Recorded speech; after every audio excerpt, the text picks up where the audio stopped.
She said it out loud, in a hallway full of people, about the most dangerous man in Korea. She called him arrogant. She called him reckless.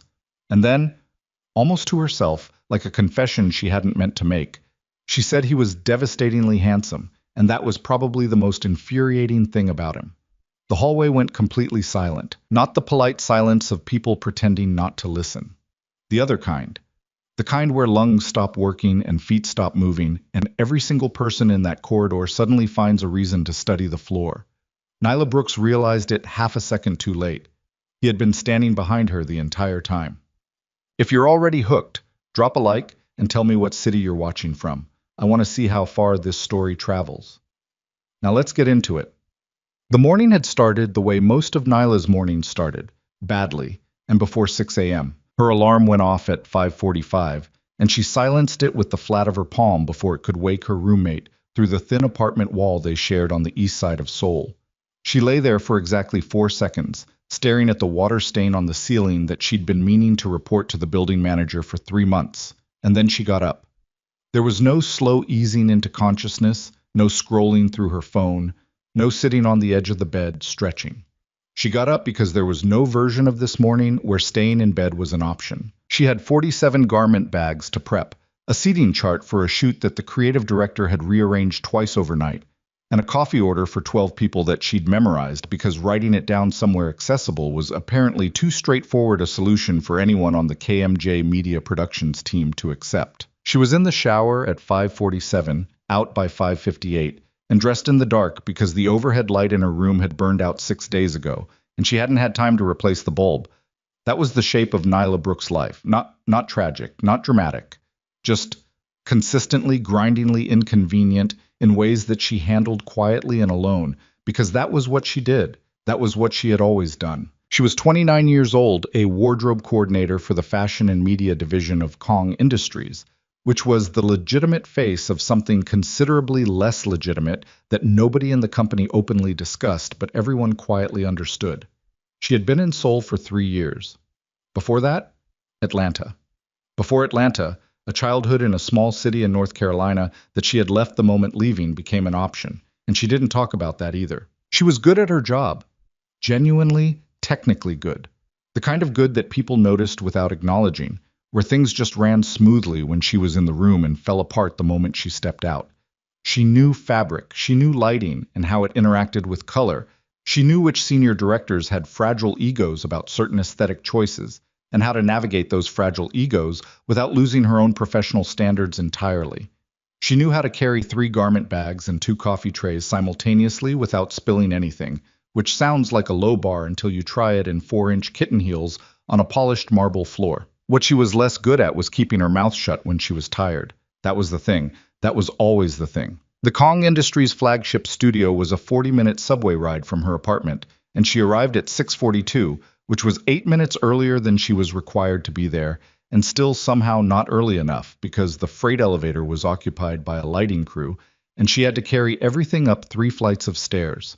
By the time she reached the wardrobe suite on the 4th floor, her shoulders were aching, and she had already answered 7 messages from the creative director's assistant, whose name was Cho Hyun-suk, and who communicated exclusively in the language of barely contained panic. "The rack for the evening looks is wrong," Hyun-suk said, materializing beside her before she'd finished setting down the garment bags. He was 24 years old and permanently stressed in the specific way of people who have decided that their self-worth is directly proportional to their proximity to perceived importance. Director Yoon said the sequencing doesn't match the shot list. The shot list was updated at 2 in the morning, Nyla said, without turning around. She was already unzipping the first bag. "I sequenced based on the current version. If Director Yoon changed it again after 2, I'll need to see the new version." "He changed it again after 2. "Then send it to me. He wants it fixed before the talent arrives." "Hyun-suk." She turned around. "Talent arrives at 9. It is 6:50.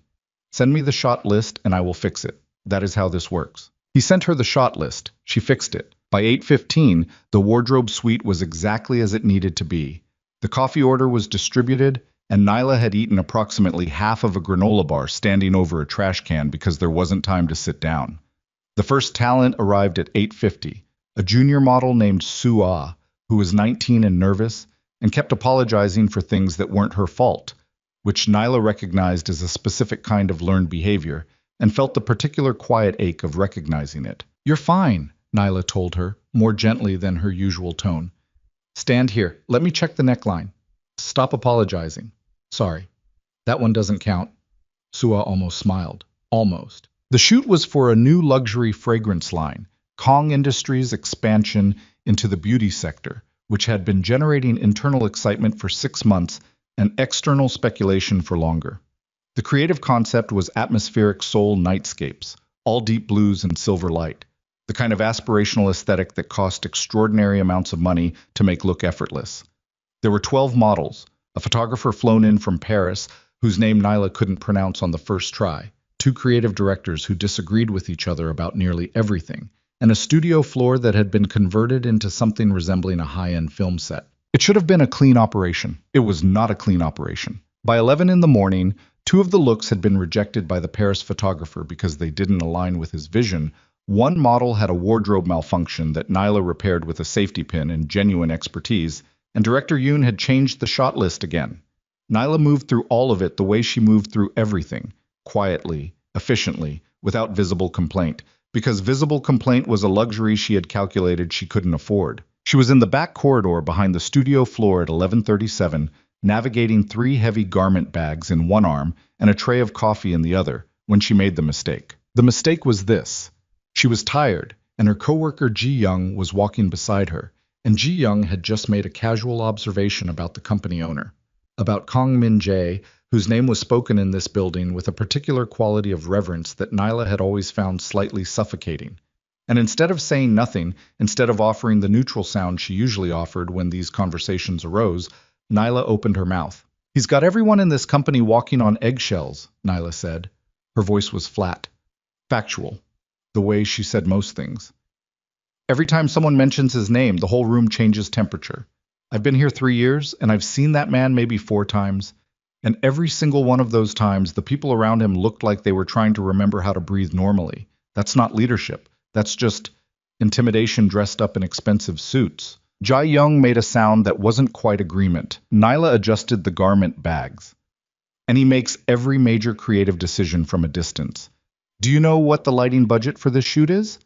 Do you actually know? Because I looked at the approved expenditure report, and it is more than most people make in 2 years, and half of it is on equipment that the photographer didn't even request. It was on the approved list because apparently Kong Min-jae decided the existing equipment wasn't sufficient." Based on what? Based on his assessment, from wherever he sits issuing decisions down through 6 layers of management to people who are too afraid to push back.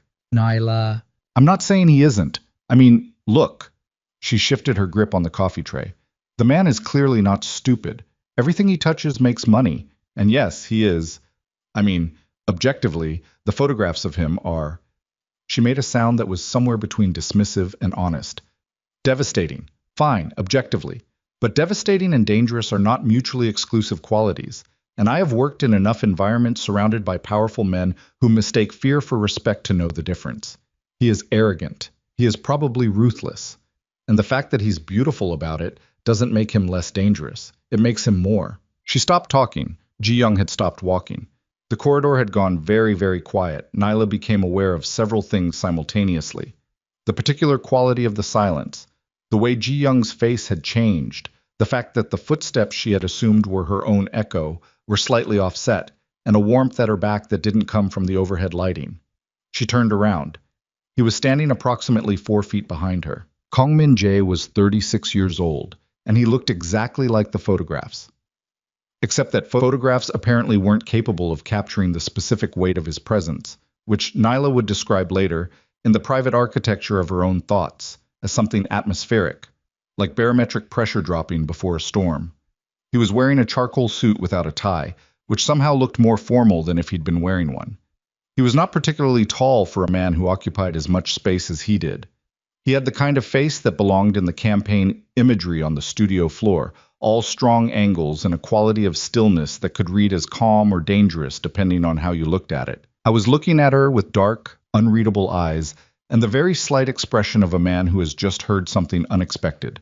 Not angry, interested, which was Nyla would later understand, considerably more alarming. She did not drop the garment bags. She did not drop the coffee. She would think about this later with a certain grim satisfaction, that her hands stayed steady, that nothing spilled, that the first thing she said to the most powerful and most feared man in the building was not a strangled apology, but instead a very flat, very direct acknowledgement. You were behind me the entire time. Yes, said Kang Minjai. His voice was lower than she expected, unhurried. He spoke English without accent, which she hadn't known, and which landed as one more piece of unexpected information in a moment that was already too full of them. The corridor stretched emptily in both directions. Ji Young had, in the way of highly sensible people who recognize a situation and remove themselves from it, disappeared. The distant sounds of the studio floor, the photographer calling adjustments, the lighting crew rearranging, the ambient noise of 40 people doing their jobs, felt very far away. Nyla's options were limited, and she assessed them quickly. Apologizing extensively would be both dishonest and strategically weak. Pretending she hadn't said what she'd said was not available to her as an option. Fleeing was technically possible, but professionally catastrophic. She said, "How long?" "Long enough." "The part about arrogance?" "Yes." "The part about being dangerous?" "Yes." She watched his face. "The other part." Something in his expression shifted, almost imperceptible. "Yes." Nyla breathed in once, slowly, through her nose. "Then I suppose that's a complete picture." Minjay tilted his head slightly, the way someone does when they encounter a response they hadn't anticipated.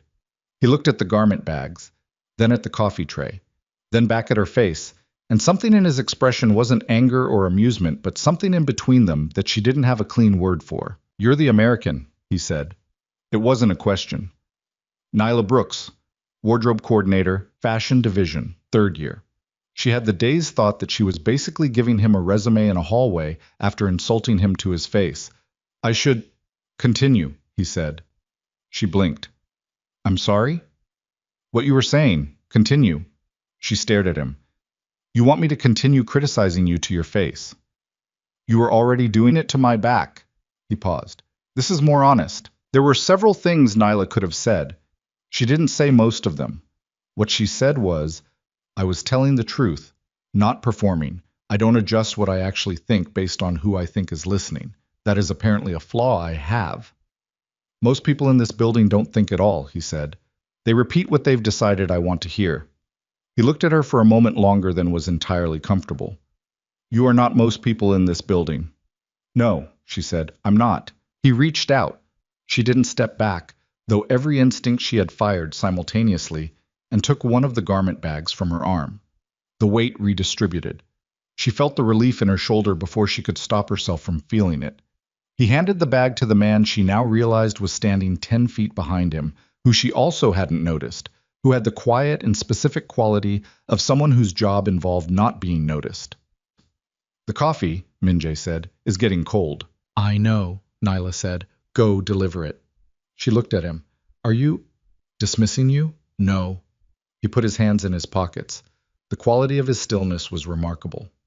"Continuing a conversation in a corridor with garment bags and cold coffee seems inefficient. Finish your work. We'll speak again." It was phrased like a statement and felt like a decision that had already been made without her input, which was precisely the kind of thing she had been criticizing 4 minutes ago in this same hallway. She was aware of the irony. She was also, frustratingly, aware that her pulse had not returned to its normal rhythm. "Will we?" she said. "Yes," said Kang Min-jae, with the calm certainty of a man who was not accustomed to the word no and had not yet decided whether she would be the one to introduce it to him. He walked away. His security person followed. The corridor absorbed them both. Nyla stood still for 3 seconds. Then she turned around and delivered the coffee. The studio floor received her with the comfortable noise of organized chaos, and she slid back into it the way she always slid into work, by becoming useful, by finding the next thing that needed doing, by putting her hands to something concrete. The Paris photographer wanted the third look adjusted. She adjusted it. Sua needed reassurance before her close-up sequence. She provided it, briefly, practically, in the way that actually helped, rather than the way that felt good to perform. 2 garment bags needed to be re-steamed. She re-steamed them. She did not mention the conversation in the corridor to anyone. Ji Young reappeared at some point around noon and looked at Nyla with an expression that contained a full question and several follow-up questions and the specific quality of someone who had very strongly decided not to ask them. Nyla offered nothing. Ji Young eventually got distracted by a lighting adjustment crisis, and the moment passed. Lunch was a 15-minute window at 12:45. Nyla stood near the craft services table and ate a container of cold rice from the morning because that was what was available, and she needed fuel more than she needed anything pleasant. Around her, people ate and laughed and complained about the Paris photographer's communication style, and she cataloged these things the way she always cataloged the people she worked with, efficiently, without much attachment, noting who was struggling and who was performing struggling and who was genuinely carrying more than they should be and saying nothing about it. Suo was sitting alone near the equipment cases, eating half a rice cake with the mechanical joylessness of someone who had been taught to perform not hungry. Nyla watched this for approximately 30 seconds before she picked up a container of food from the table, walked over, and put it down next to the girl without comment. Suo looked up. "You need to eat actual food," Nyla said. "You're going to be on your feet for 4 more hours under hot lights." "I'm fine. You're 19 and you've been under lights since 9 and you had half a rice cake." Nyla sat down on the equipment case 2 feet away because she had 12 minutes left of lunch and she needed to eat too, and the principle she was operating on was that nobody should eat alone in a room full of people if someone else can choose differently. Eat. Suo ate. They didn't talk much. Nyla asked her where she was from, and Suo said Busan, and Nyla said she'd been there once, and the raw fish had genuinely changed her life, and Suo almost laughed again. A real one, this time, quick and surprised, like laughter that hadn't had many opportunities to come out, and wasn't sure if this one was safe. 12 minutes ended. Nyla stood up. "You did well this morning. The close-up sequence, you were present. That's harder than it looks." Suo said nothing for a moment. Then, "Nobody usually says things like that." "I know," Nyla said, and went back to work. The afternoon shoot ran long, as shoots always did, and by 4:15 the Paris photographer was unhappy with the blue tones in the primary look, and the creative directors were having a disagreement that had migrated from professional to personal somewhere around the 3rd hour. And Nyla was repinning a hem on a moving model, while simultaneously tracking 3 simultaneous requests through her earpiece and maintaining a mental inventory of which pieces needed immediate re-steaming for tomorrow's continuation session. She did not think about the corridor. She told herself this several times throughout the afternoon. Each time she found her attention skipping back to the image of Min-jae standing behind her in the hallway with that particular unreadable expression, not what he'd said, which was strange enough, but the feeling of it, the specific quality of being looked at by someone who was actually looking rather than cataloging or assessing or performing interest. She was not accustomed to being looked at like that. She had, over the years and through one significant and painful relationship, become more accustomed to being managed. She put it away. She had work to do. The shoot wrapped at 5:50, which was 50 minutes past schedule, and the breakdown took another hour, and by the time Nyla had logged the inventory and coordinated with the overnight storage team and answered the last 11 messages from Hyun Suk, it was 7:23 in the evening. Her feet ached from the kitten heels. Her shoulders ached from the garment bags. She was hungry in the hollow, absent way of someone who has been too busy to register hunger for most of the day and is only now noticing the accumulated deficit. She was in the elevator with Ji Young and a lighting technician when Ji Young finally cracked. "We don't have to talk about it," Ji Young said, "but I need you to know that I have been holding that in for 8 hours and my internal pressure gauge is in the red." "You're fine," Nyla said. "He took the garment bag." "I know. He personally took the garment bag from your arm." Ji Young, and then he walked away like it was a completely normal thing to do. "It's not complicated." Nyla stared at the elevator doors. "He overheard something. He was curious. He said we'd talk again." That is the entirety of what happened, and I am treating it as a workplace incident and moving on. Ji Young looked at her with an expression that communicated significant skepticism about this framing, but chose not to voice it, because the lighting technician was still present, and some conversations have an appropriate venue, and a service elevator is not it. The lobby of Kong Industries' flagship building was marble and glass, and the particular careful quiet of money. At 7:28 in the evening, it was mostly empty. The administrative staff gone, security at their stations, The ambient lighting shifted to its evening mode. Nyla signed out at the security desk with her ID and her bag and headed for the main doors. She almost made it. "Ms. Brooks." The voice came from behind her and to the left, and she knew it before she turned, which was irritating information to have. Minju was standing near the building's interior garden, a small enclosed space with clean gravel lines and angular plants that existed purely as aesthetic, with the same quality of stillness he'd had in the corridor. He was no longer in the jacket. His sleeves were rolled to the forearm, which was a detail that read differently against the context of everything she knew about who he was. And she filed that observation away with the uncomfortable awareness that she was making it. The security person from earlier was 10 feet back. Not invisible this time, just present, the way furniture is present. "You've been here since 6:40, Minjae said. Nyla stopped. "Monitoring the sign-in logs it's what I do," he said, without apology. "This is my building." She couldn't argue with the logic, which was itself an annoying quality. "I was doing my job. The shoot ran long. You didn't eat lunch." It was stated, not questioned. She stared at him. "I ate during the lunch window. I watched the floor footage between noon and 1. He paused at her expression. "Security review, standard protocol." I watch the floors when I'm in the building. It is not surveillance of individuals." He studied her. "You put food on the table next to the junior model. You didn't eat." "I ate." "After you gave her something, not before." The precision of this bothered her in a way she couldn't immediately name. "I ate rice from this morning. It was enough." "You were under lights and on your feet from approximately 7 until nearly 8, with a 15-minute break, and you gave away a portion of food." He said it with the flat quality of someone who is not issuing a judgment, but recording a fact, which somehow made it worse. "That is not a sustainable operating pace." "With respect," Nyla said. "You have a company to run. I'll manage my own operating pace." "You will," he agreed, "but you don't have to be careless about it." There was a silence. Not hostile. Something else.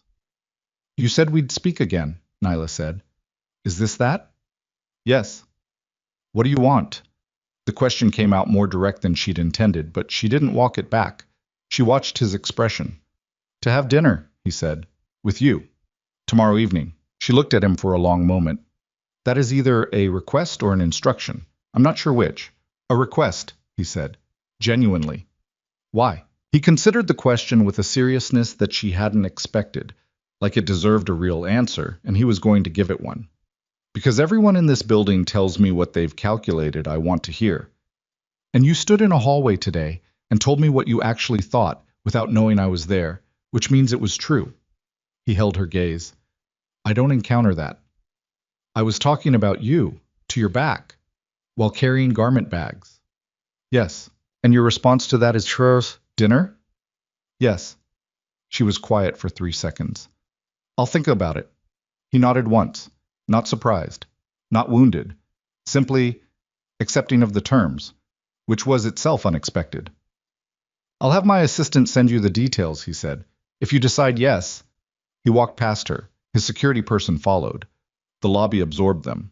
Nyla stood beside the interior garden for a moment, looking at the clean gravel lines and the angular plants. She was tired and hungry, and her feet hurt.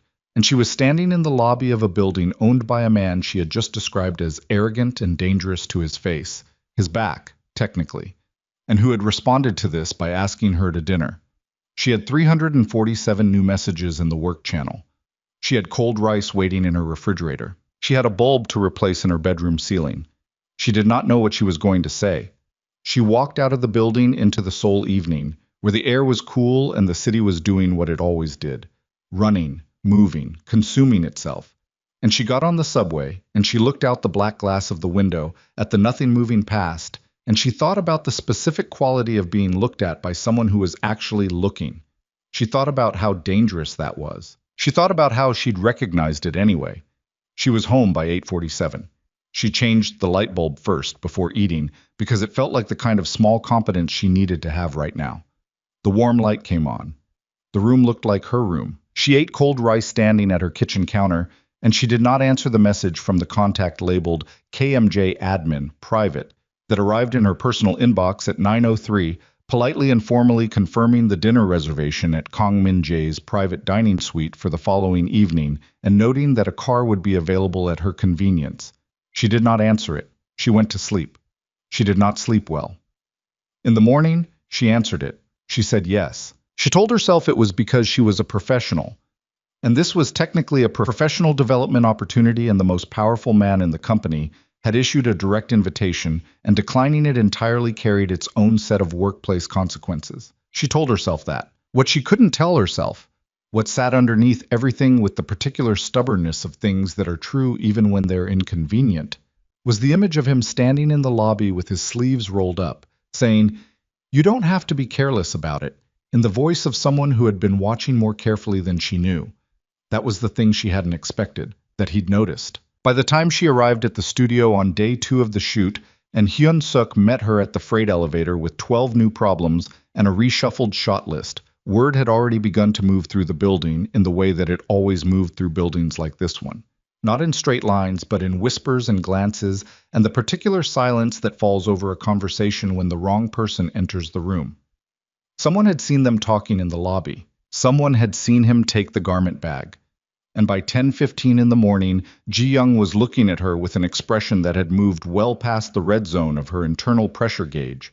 And across the floor, the Paris photographer's assistant was on the phone with someone and not making eye contact with Nyla in the specific way of someone who has just relayed a piece of information and feels slightly bad about it. Nyla steamed a jacket and said nothing. She had one dinner. It meant nothing yet. But something had already shifted.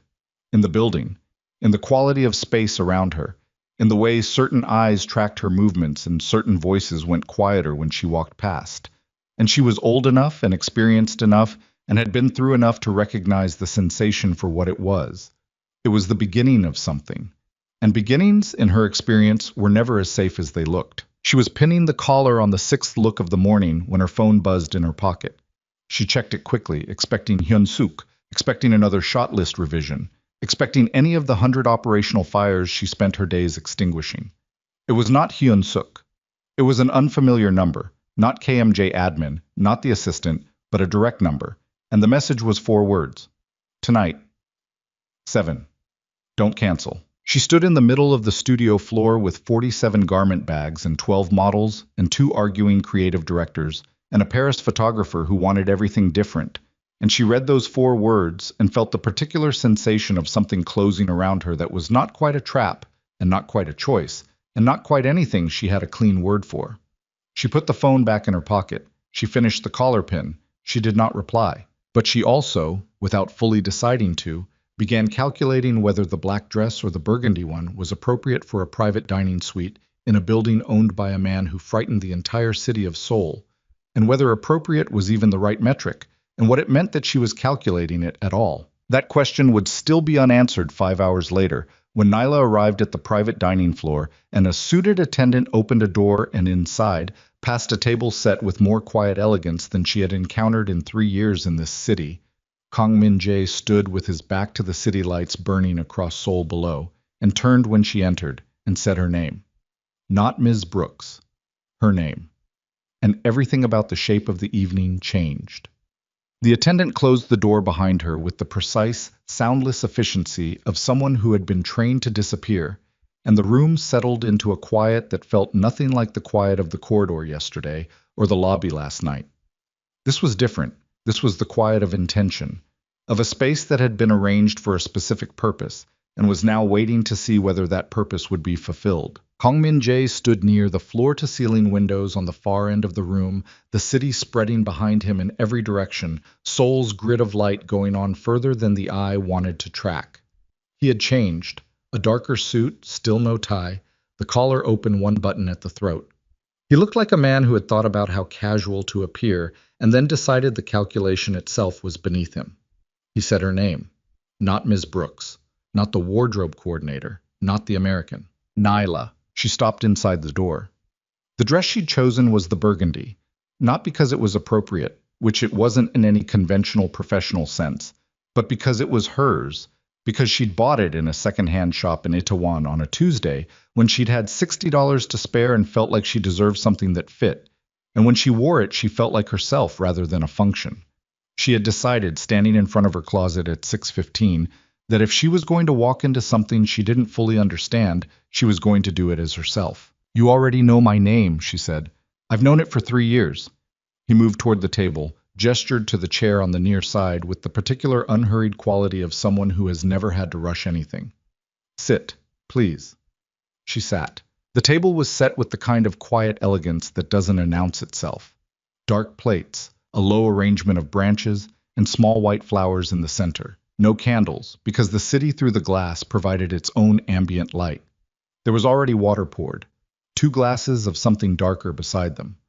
"I don't drink," she said. "As a baseline. I'm not refusing specifically." "I know," he said. He sat across from her. "There's water and there's a pressed grape juice that isn't wine. The staff made an assumption. I had them put both out." She looked at the darker glass. It was, in fact, a deep red that was too vivid and too still to be wine. She felt the small, specific discomfort of being someone who had been paid attention to. Not the uncomfortable attention of being watched, but the uncomfortable attention of being known, which was a different kind of exposure entirely. "You pulled my file," she said. "I know everyone in this building." That's not an answer. He poured water for himself. "I read your file this morning, after the lobby, yes." "And?" "And you're underpaid," he said, with the direct flatness of someone reporting a factual finding. "By approximately 30% relative to your counterpart in the Tokyo division, who has less experience and a narrower skill scope." She looked at him across the table. "Is that why you asked me here? To discuss my compensation?" "No." He set the water down. "I asked you here because of the corridor, because of what you said and because of how you said it, and because in this building, which I have run for 11 years, nobody speaks to me the way you spoke about me." He held her gaze. "And I was curious whether it was performance." "Performance. Some people perform directness. They calculate that candor will impress powerful people and they practice it. It is still ultimately strategic. A version of flattery with the flattery inverted." He studied her. "That's not what you were doing." "No." "You didn't know I was there." "I told you, I don't adjust what I think based on audience." "Why not?" The question landed plainly, and she took a moment with it, which she appreciated about herself, that she didn't immediately reach for an easy answer. "Because I spent long enough in a situation where I adjusted everything I said and thought and wore and ate based on what someone else wanted to receive, and at the end of that I looked at myself and I didn't recognize the person I'd become." She reached for the water. "That was a long time ago. I decided I wouldn't do it again." Minji was quiet for a moment. "Someone specific?" "That's not your business yet." The yet arrived in the air between them and sat there, and she watched him notice it. His expression didn't change, but something in it did. A small adjustment, the way a careful person adjusts their weight when the ground shifts slightly underfoot. "Fair," he said. The food arrived in the unhurried cadence of a kitchen that understood pacing. Something light first, something warm and savory second, each course given enough space to be itself. Nyla ate without performing disinterest, because she was hungry and the food was extraordinary, and pretending otherwise seemed both dishonest and wasteful. Minjai ate across from her and they talked, not about work, not about power or company structure or the dynamics of the building below them. They talked about soul in winter versus soul in summer, and whether the city ever genuinely slept or just changed registers. They talked about North Carolina in a way that surprised her. He had been there once, briefly, for a business meeting in Charlotte, and he had found it humid and unexpectedly green, and she said, "Yes, it is." And for a moment it felt like a perfectly ordinary conversation between 2 people sharing a meal rather than whatever this actually was. "You said I was lonely," Minjae said, quietly.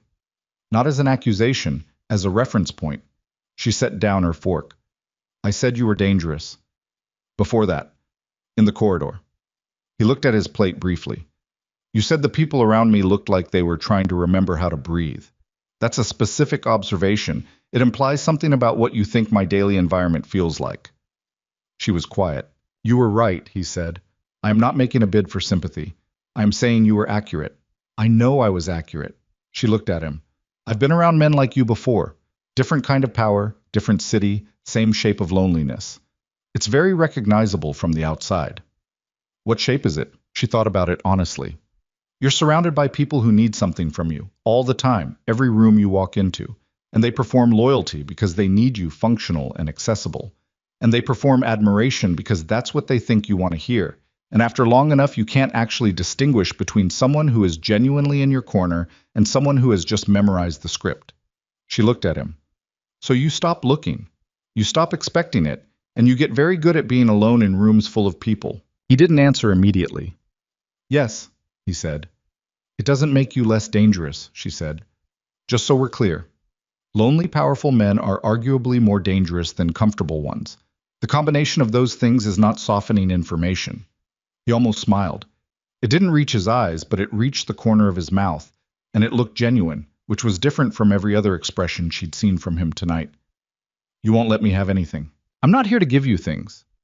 Then why are you here? She picked up her fork again. I'm still figuring that out. The evening ended at 10:15. Not with drama. Not with anything overt. He walked her to the elevator himself. The security person present, but further back. A concession to something. She wasn't sure what. And when the elevator arrived, he held the door while she stepped in, and he said goodnight. The way someone says goodnight, who means something slightly more than the word, but isn't going to say the additional thing tonight. Same time next week, he said. Not a question. I'll think about it, she said. The same answer she'd given him the first time. He let the door close. She rode down alone and walked out into Seoul and got into the car that was waiting. She had not requested a car. There was simply a car. And sat in the back while the city moved past the windows and tried to work out what precisely she was afraid of and whether she was afraid of him or afraid of herself, which were two different problems with very different solutions. She was afraid of herself. She knew it by the time she got home. She went to the next dinner. And the one after that. 3 weeks moved in the way that weeks move when they contain something that is growing, incrementally during the day, suddenly at night, with a quality of accumulation that only becomes visible when you look back. The building noticed. The building always noticed. She had not gone looking for the thing that was growing between herself and Min-jae, had not cultivated it or encouraged it beyond showing up and being honest. But honest was apparently the rarest currency in his world, and he spent his attention on it the way people spend attention on rare things, completely, and with an awareness of value. Things began to change in small ways that she only mapped in retrospect. The broken freight elevator that the maintenance team had been delaying for 2 months was repaired on a Thursday morning without announcement. The issue of the Tokyo wage disparity that she had mentioned at their second dinner, offhandedly, in the context of workplace fairness, not as a request, resulted in an adjusted pay structure for the fashion division that arrived as a policy document without attribution. When the overnight security system flagged an entry card issue that had been causing access problems for 3 junior coordinators, it was resolved the following morning before anyone had formally submitted a report. She connected the dots. She didn't know how to feel about the dots being connectable. Ji-young, who had observed all of this with the focused attention of a scientist watching a chemical reaction, finally said, "He's solving problems you mentioned, isn't he?" "He's solving operational inefficiencies," Nyla said, "that you mentioned to him." "I mentioned general things. You mentioned the elevator in week 2. Ji-young looked at her with the particular expression of someone who has decided to say the thing. "Nyla, I'm your friend. What is happening?" Nyla finished logging the inventory sheet. "I don't know yet. Is it good or bad?" She was quiet for a moment. "I don't know that either." What she knew was this, that Minji listened to her the way people listen when they are not waiting for their turn to speak. That in 3 weeks of dinners, he had not once pushed at her edges or asked for anything she wasn't offering. That he was still frightening, still the man whose name changed the temperature of rooms, still the man whose company operated in the visible, legitimate world and the invisible other world simultaneously, and that none of that had diminished. She had not confused his patience for softness. She was not confused about what he was. But she was, slowly and against her better judgment, becoming confused about whether she was doing the intelligent thing by continuing to show up, or whether she was doing the true thing, and whether those were the same. That was the state of things when the photograph appeared. It was a Tuesday. She found out about it the way you find out about things in the digital era. Not gradually, not with warning, but all at once. The way a tide comes in when you're not watching the water. Ji-young sent her a link at 8:46 in the morning with a message that was simply, "Don't panic." She panicked slightly. The photograph was paparazzi, long lens, low quality, taken from the street level below as she walked out of the Kang Industries building on a Thursday evening 3 weeks ago. She was recognizable. The car waiting at the curb was recognizable to anyone who paid attention to that kind of thing. The headline on the blog that had published it was in Korean, but the translation app on her phone rendered it without mercy. Kang Min-jae's new company, American Wardrobe Coordinator? The comment section was already 200 responses long. She scrolled 3 lines. Stopped. Put the phone face down on the wardrobe suite table. She had 37 garment bags to prep. She prepped them. By noon, the photograph had been picked up by 2 larger entertainment blogs. By 2 in the afternoon, her name was in the headline. By 4, someone had found her social media profile. Not a company account, her personal one, which was private but apparently not private enough, and screenshotted 3 years of photographs and posted them with a caption that she did not read past the first sentence. She kept working. The shoot that day was a catalog job, lower stakes than the fragrance campaign, and she moved through it with the mechanical focus of someone who has decided that the only thing she can control right now is whether the job gets done. Sua, who had become a quiet regular in Nyla's professional orbit, found her during a lighting reset and said nothing, just stood nearby with the specific kind of company that doesn't require conversation, which Nyla appreciated more than she would have been able to articulate. At 5:40, Min-jae texted her. Not through the admin, directly. I'm aware. Are you okay? She stared at the message for a moment. Working, she typed back. Fine. 3 minutes passed. You're not fine, I'll see you tonight. She started to type. I don't think tonight is a good... She stopped. She deleted it. She typed 7. She sent it. The private dining floor was different that evening, quieter, if that was possible, and she recognized the difference as the quality of something braced. Min-jae was already there when she arrived, standing near the windows again but facing her this time, already turned, as if he'd heard her coming. He was on the phone. He finished the call with 3 words in Korean that she didn't catch, put the phone in his jacket pocket, and looked at her. She looked back. How bad is it? She said. Manageable. He said it with the precision of someone calibrating the word carefully. Currently. There are people who will run with it. There are people who already are. He gestured toward the table. Sit. I don't want to sit. He accepted this. Then stand.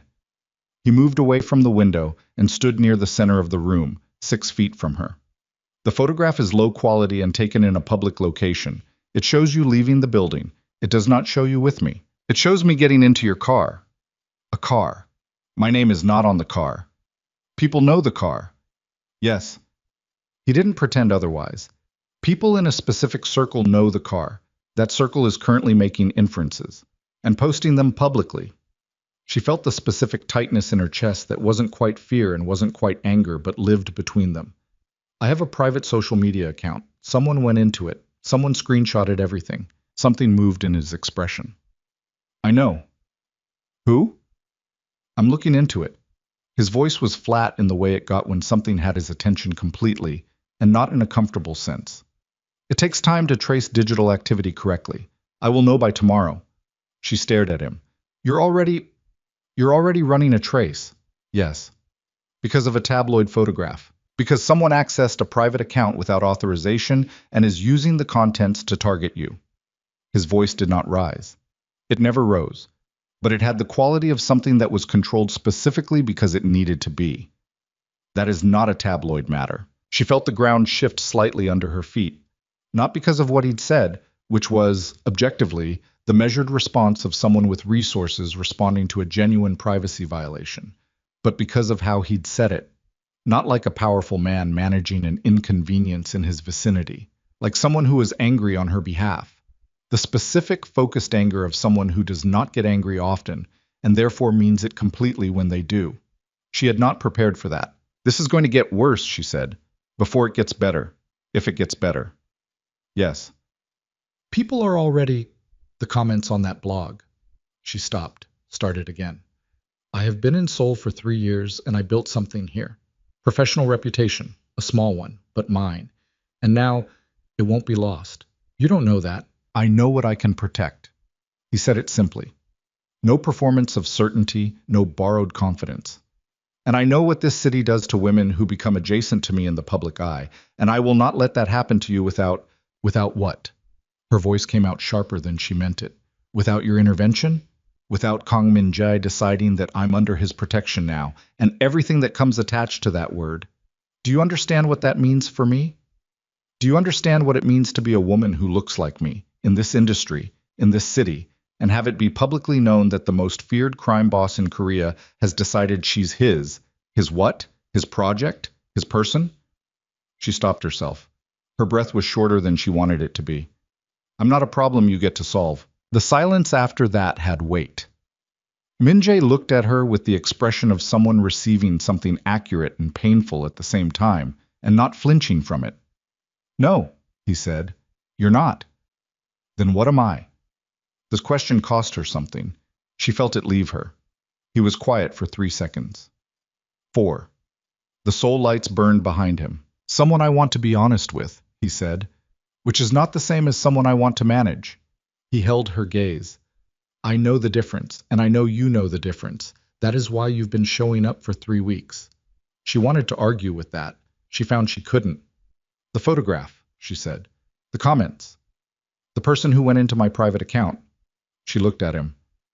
Is this because of you? Specifically because of you? He didn't hesitate. Possibly. So me being near you is a liability. For me. Yes. No softening, no qualification. If you walk away right now, the story fades in 2 weeks. Low evidence, no follow-through. You keep the professional life you've built. You keep the 3 years of work. You keep yourself out of this. He said it like a man reading a file. Accurately, without the cruelty of accuracy, and without the false mercy of omitting it. That is the option. She watched him. And if I don't walk away? He didn't answer immediately, and when he did, it was not what she expected. Then you are no longer out here alone, and neither am I. He said it quietly. That is also true. She stood in the middle of the room with the city light coming through the glass and the sound of her own pulse, which was louder than she liked. And she looked at the man across from her who was dangerous and lonely and ruthlessly honest, and had fixed a freight elevator and a wage disparity, and was currently running a digital trace on whoever had violated her privacy, and she thought about walking away. She thought about it for a long time. She was still thinking about it when her phone lit up on the table between them. She glanced at it. Unknown number. 6 words in the preview field. We need to talk. It's Preston. The air left the room. She felt it go. Not dramatically, not with visible collapse, but in the specific way warmth leaves a space when a door opens to something cold. Her hands, which had been steady all evening, all day, through every photograph and every comment and every moment of performing fine, stopped being steady. Min-jae saw it. She knew he saw it because she watched his eyes move from her face to the phone and back, and the quality of his stillness changed in the specific way of someone who has just read a room and recalibrated everything. Put it down, he said quietly. I haven't picked it up. Nyla. She picked it up. She did not call the number back. She read the preview text again. We need to talk. It's Preston. And then she set the phone face down on the table with the deliberate care of someone handling something that might detonate. And she stood very still and breathed through her nose once, slowly, and looked at the middle distance for approximately 4 seconds. Ex-boyfriend, she said. Her voice came out flat. Controlled. The voice she used when control was the only thing available. From Atlanta. We ended 3.5 years ago. I moved to Seoul 3 years ago. Those 2 facts are related. Waited. Min-jae said nothing. He waited. I haven't spoken to him since I left. She looked up. I changed my number twice. This is my current number, my private number. The one attached to the private social media account that someone accessed last night. The connection between those facts assembled itself in the air between them with the cold mechanical clarity of something that had always been true and was only now visible. He found my number through my account. Or he had someone find it for him, Min-jae said. The word someone landed with its full weight. She sat down. Not because she was weak, because the alternative was standing in the middle of the room with her legs operating on reflex while her mind processed something that was reorganizing the last 12 hours into a different shape. The photograph, the blog posts, the screenshotted social media, the private account breach. And now Preston's number on her phone like a hand reaching through a door she had locked from the inside. Tell me about him, Minjay said. He pulled out the chair across from her and sat, forearms on the table, not touching her, not performing comfort, just present and level and waiting. Everything relevant. Define relevant. Start with what he did. End with why you left. She looked at the phone lying face down on the table. He didn't hit me, she said, because that was always the first thing people needed cleared away. The visible baseline below, which everything else got minimized.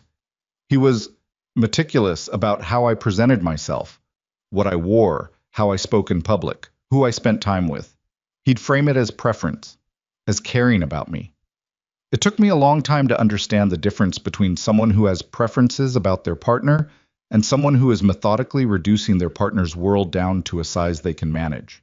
She paused. 2 years.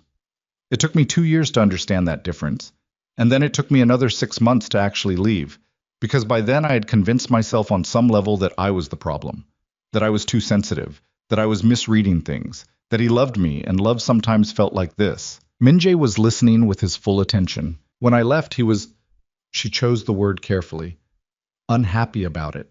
Not violent, but there were messages, calls, things sent to people I worked with. A version of events about our relationship that made me sound unstable and difficult, distributed to people in my professional circle in Atlanta. She finally looked at him. He has money, not your kind of money, but enough to be persistent without consequence. And he is the kind of person who does not experience the end of something as a conclusion. He experiences it as a problem requiring a solution. And the solution, in his framework, Minji said, is to reacquire the thing he lost. Yes. And what triggered contact now, after 3 years? She looked at him. He looked at her. The answer was obvious, and they both knew it was obvious. And she said it anyway because saying it out loud was the only way to make it real and manageable rather than letting it sit in the room as an implication. You, the photograph, seeing me publicly adjacent to you. She pressed her thumb against the edge of the phone without picking it up. Preston does not respond well to the idea that something he decided to discard has been valued by someone else, especially publicly, especially by someone, she gestured vaguely in his direction, like you, like me, he repeated, powerful, visible, the kind of person whose public interest is a statement. She watched him. He will not interpret this as me moving on. He will interpret this as a challenge, a competitive loss, and he will respond to it the way he responds to everything, by trying to control the narrative before anyone else can. Minjay was quiet for a moment that felt like the quiet of someone adding numbers and not liking the sum. Then he said, "He's the source." She went very still. "What?" "The blog post. The photograph. Someone fed the initial tip to the entertainment outlet." He said it without inflection. "The photograph was paparazzi. They don't need a tip to stake out my building. I'm a regular target. But the caption that appeared with the story and the specific framing of the social media material released alongside it, that required someone who knew who you were, someone who knew you were connected to me, someone who had a reason to make that connection as public and as damaging as possible." She heard her own breathing. "My team found the account that first shared the screenshot material," he said. "It's clean, created recently, nothing traceable on the surface. But the photograph selected and the framing used suggest personal knowledge. The choice of which images to highlight. There were 3 photographs in your private account from events in Atlanta. Whoever chose them knew what they were referencing." The room felt colder than it was. "He's been watching my private account," she said. "For how long?" "We're still mapping the access trail." Minjay's voice had taken on the flat, precise quality of a man who is furious and managing it with surgical containment. But the account was accessed multiple times over the past 6 weeks, before the photograph, before any of this. 6 weeks.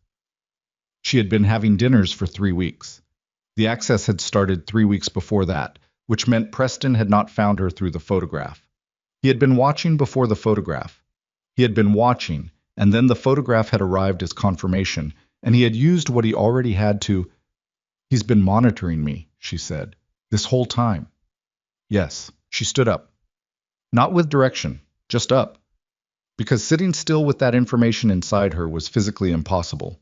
She moved to the window and stood with the soul light spread below her and her arms crossed over her chest, and she breathed, once, twice, through the controlled, slow deliberation of someone refusing to come apart in front of another person. "I left," she said. to the glass. I left the country. I changed my number. I built 3 years of something new and kept myself small and quiet enough that there was nothing to find. Her voice was level, and she hated how level it was because level meant the feeling was going somewhere internal, and interior damage was the kind she didn't recover from quickly. And he just waited until there was something to use. You were never going to be small enough, Minjae said behind her. That's not how this kind of person operates. You were not hiding badly. You were trying to hide from someone who had decided you were a problem he owned. She turned around. I was standing now too, closer than before, and his face in the window light was different from the controlled social face, and different from the boardroom face, and different even from the dinner face. It was the face of someone who has stopped performing anything and is simply present, simply feeling whatever he is feeling without constructing an appropriate response. I'm going to handle this, he said. I know. She looked at him. That's what I'm afraid of. Something flickered. Why? Because when you handle things, she said slowly, they get handled in ways that I am not permitted to know about and cannot ask about and will never have full information on, and I will be protected and simultaneously completely outside of my own situation. She heard the shape of what she was saying. I don't want to be managed, not by him and not by you. I want to be in the room where the decisions about my life are made. He was quiet for a moment. Then be in the room, he said. She blinked. I'm not, he started and stopped, and she watched him find the words with the precision of someone who doesn't use words carelessly. I am not Preston. I do not need you smaller. I do not benefit from you disoriented or dependent or outside the decision-making. If anything, a brief pause, your judgment is the only thing in this situation I trust, because it is not interested in protecting me. She looked at him for a long moment. Her phone lit up again on the table. Same unknown number. A text this time. I know you're with him right now. We should talk before this gets worse for you. The cold that moved through her was not fear. It was the specific recognition of a predator's tactics, the performance of reasonableness, the implication of threat dressed as concern, the careful positioning of himself as the helpful option rather than the source of the danger. She had heard this voice before. Different words, same architecture. She picked up the phone. Minjae watched her.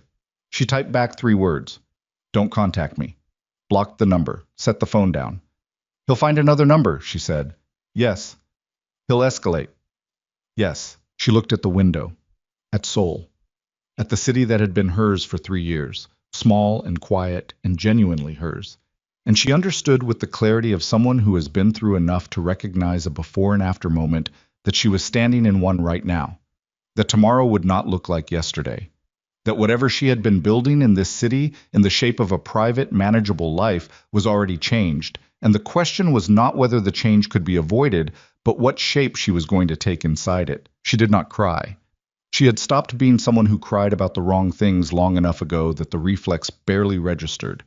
She felt the shape of the loss, the specific grief of something quiet being destroyed by someone else's noise, and she felt it clearly and completely, and then she set it down. The media is going to get worse before your team can contain it, she said. Yes, Preston is going to feed more material. He has 3 years of access to my private account. He has photographs, check-ins, anything I tagged or stored privately. We're working on getting the account secured and pulling the access trail backward. Anything he's already downloaded we can't recover, but we can document and respond. She nodded slowly. My apartment address is private, but it's attached to my company employment file. I know. His voice had taken on a careful quality. Nyla, I want to move you, tonight. She looked at him. Not as a decision I'm making for you, he said. As a recommendation I'm making to you, with full information. Your address will be findable by tomorrow morning, given the access he already has. And when the media escalates, which it will, your building will not be a safe space. He held her gaze. I have a property outside the city, fully secured, staff. You would have your own space, complete privacy within the compound, and you would be unreachable by anyone I haven't personally cleared. She was quiet. That sounds like moving in with you, she said. It sounds like moving to a secure property temporarily, which is a different thing. Is it? He looked at her steadily. I have 17 rooms. You would not have to see me if you didn't want to. She breathed out slowly through her nose. And if I say no? Then I will increase external security at your building, assign a private detail, and work the digital side as fast as possible. You can stay in your apartment. His jaw worked slightly. I will not pretend that option makes me comfortable. Why? Because if something happens to you in that apartment while I have a compound with armed perimeter security sitting empty 40 minutes away, I will not be able to live with that. She looked at him for a long time. You're not asking me this because I'm yours, she said. You're asking because you matter. He said it with the directness of someone who has decided that precision is more respectful than gentleness. You matter to me. That is a fact I am not managing or packaging. I am telling you because you asked me not to operate around you without information. The soul lights burned. She picked up her coat from the back of the chair. I'll need to go home first, she said. Pack a bag, minimum. I'll tell Ji Young I'm staying with a friend. Something in his expression released, barely visible, but there. I'll have a car ready in 15 minutes. Minjai? She stopped near the door. He looked at her. I'm not moving in with you, she said clearly. I'm making a practical decision in a dangerous situation. Those are different things. I know, he said. And when this is over, you go back to your life, he said. As it should be, your choice. Always. She looked at him for one more moment. This man who was feared and lonely and ruthlessly honest and had just said you matter without flinching. And then she opened the door. The drive to her apartment took 22 minutes.